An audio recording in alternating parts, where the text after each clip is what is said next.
Shalom, perkenalkan nama saya Maria Selvi Moron dari kelas 1 KRMC.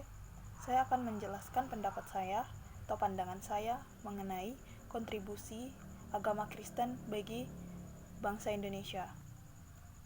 Jika kita melihat dari sejarah, maka sebelum kemerdekaan, agama Kristen sudah dibawa oleh bangsa Belanda untuk disebarkan di Indonesia. Namun, hanya beberapa daerah saja yang menerimanya. Agama Kristen juga sangat berperan besar dalam kemerdekaan bangsa Indonesia. Pertama kali munculnya politik etis atau politik balas budi oleh Ratu Wilhelmina pada zaman Belanda itu dipengaruhi kuat oleh Abraham Kuyper, seorang perdana menteri Belanda yang merupakan politisi dan juga pemimpin gereja.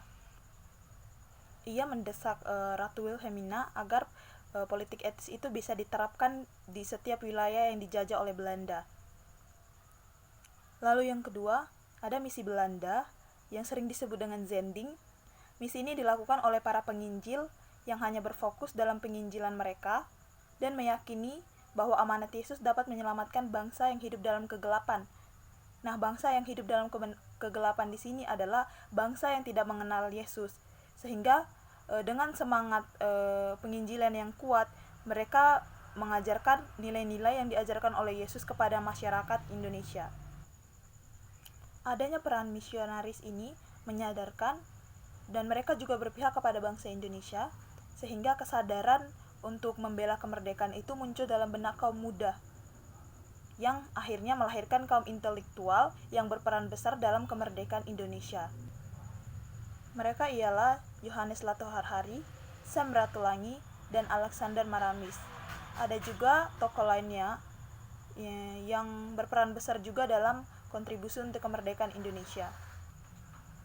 Di zaman sekarang ini, banyak sekali peranan agama Kristen bagi Indonesia, baik dari segi edukasi, politik, budaya, maupun segi lainnya. Untuk saat ini, agama Kristen berperan besar dalam dunia pendidikan. Agama Kristen memfasilitasi pembentukan nilai dan moral dalam pembangunan karakter bangsa. Hal ini dibuktikan dengan munculnya banyak kaum muda intelektual yang berhasil mengharumkan nama Indonesia di mata dunia, seperti atlet bulu tangkis, YouTuber, dan juga sekaligus pelajar peraih beasiswa di luar negeri. Agama Kristen juga mengajarkan nilai-nilai dan aturan yang sama persis dengan nilai luhur bangsa Indonesia, seperti hukum kasih, toleransi, dan juga kedamaian.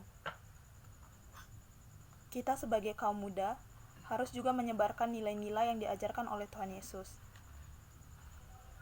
Karena semua yang diajarkan Tuhan Yesus adalah untuk menciptakan kedamaian.